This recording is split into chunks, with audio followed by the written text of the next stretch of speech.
African mirror.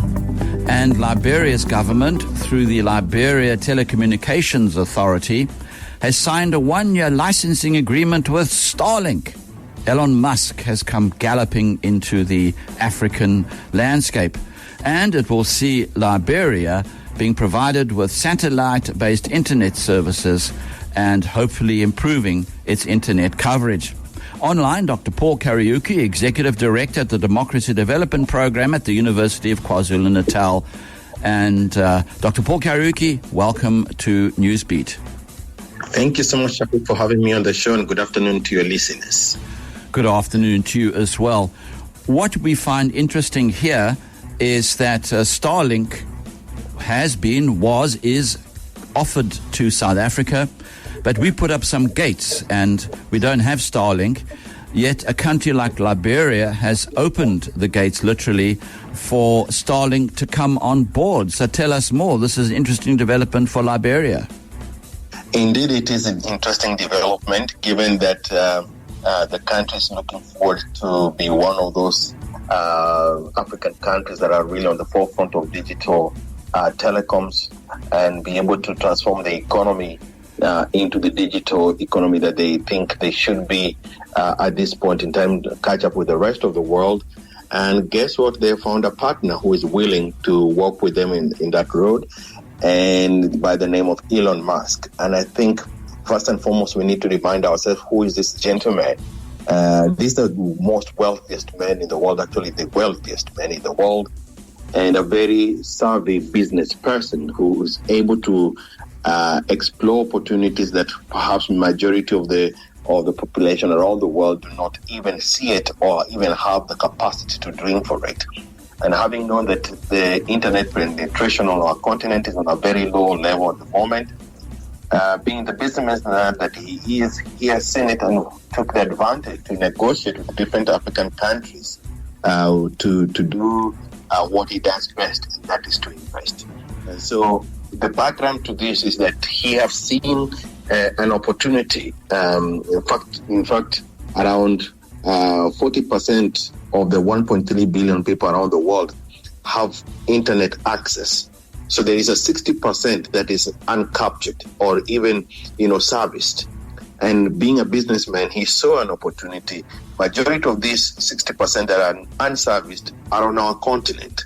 And so the opportunity around providing access to such a big population with very minimum competition in terms of other service providers who would want to go big like he has gone, with a solution that is viable, Elon Musk has done the right thing, and the Liberians have joined other 10 countries on the continent who have already opened their doors to Starlink. Yeah, it's interesting because I tried to understand something about Starlink. Apparently, I've been told that the Starlink satellite is lower in the heavens than other satellites. And because it's lower, it's cheaper and often more effective. And I think cheaper certainly helps a lot in Africa. And as I said at the beginning of the interview, it's quite disappointing to see South Africa's attitude towards the whole Starlink thing, when we actually pay a lot in this country for data and to be online. That's disappointing, isn't it, that in South Africa we haven't realized the benefits of it, and a country like Liberia will go from 60% to 100% coverage. Exactly, and that is the whole point around what Elon Musk is offering. Aside from politics and whether our government in South Africa is keen to explore other possibilities that we not know, the fact that he's solving a problem that majority of African governments, including South Africa, have not been able to solve. The fact that we still have a huge population that has not been able to be serviced, with digital access, that tells us that there's a problem and somebody needs to solve. Now, people will always jump into conclusions if they do not know what to do. But this man, be as it may, he's exploring a possibility to bring majority of the countries, if not all the countries on our continent, at least to 100% coverage in terms of access. South Africa sits at a point about 74% internet coverage. One can say that's not bad, but not everyone is covered. Number two, not everyone is able to afford the services provided by the telecom sector in the country. So here is a man who is providing low-level access to internet services at a point where everybody can be able to achieve and access it, and most importantly, it's high-speed internet. I'm sure you and I and our listeners have experienced low internet access and how sometimes it's very frustrating, especially if you rely on internet for a better part of your operations as a business person, as a researcher, or wherever the people are. And so any possibility for high speed, low cost, what a combination. And so countries that have seen that have gone quickly to settle opportunities with Elon Musk, with his companies, to come on board and support that kind of an initiative, because it makes sense to provide access to data at a cost that is affordable for people, especially now with the higher cost of living. And secondly, at a convenient speed. Nobody wants to work in a situation where internet coverage and internet speed is so low that you can hardly even do one single thing in a day. Yeah. And countries that have seen that have taken advantage to do. So that's not politics. It's just common sense that we can do this thing without politicizing everything that we want to, make something out of that is not really beneficial. So the other 10 countries that have gone, and not only just to license, but even to become operational so far, include Nigeria, Rwanda, Mozambique, Kenya, Malawi, Benin, Zambia, Eswatini, Sierra Leone, South Sudan, Madagascar, Botswana, and Ghana. Why are we being left behind as South Africa? That's a big question. Yeah, it's a very big question which our politicians need to answer. And of course, the correct point you make is service delivery, I feel, should never be a political question. It's a basic human right. And in this digital world, having fast internet is certainly a right. I mean, I get so irritated. If I have a deadline, the internet will get slow. It'll either crash or get slow, and then you get that little circle going around and around and around while one's blood pressure boils. Yeah. But to get back to something more sort of reasonable, as it were, this is going to make a big difference economically to Liberia, isn't it? Because 100% penetration, good digital penetration, makes the ease of business so much more comfortable, doesn't it? That's the thing, and that's actually one of the many implications of what this deal looks like for Liberia.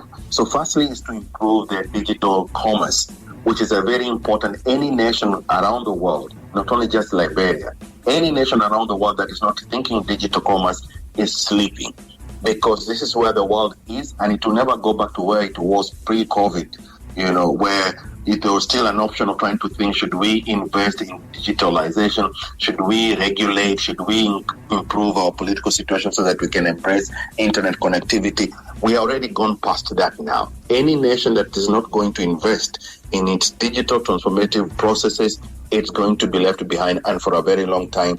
By the time they wake up from that slumber, they will find the world is gone far beyond where they can even imagine. So there is a direct economic benefit for this kind of investment and support, political will and support financially, to invest in infrastructure that supports this kind of revolution. And secondly, the next implication is, of course, it's going to improve competition. What majority of African countries are suffering from is this monopoly by a few, telecom providers who, for lack of a better word, keep on milking citizens. Absolutely. Through their high pricing and data costs. It's important to provide this kind of level of competition because it lowers their ego to some extent and kind of bring them back to a place of understanding that business only thrives when there is symbiotic relationships. In this case, them as service providers, government as a regulator, and citizens as consumers of their services and products.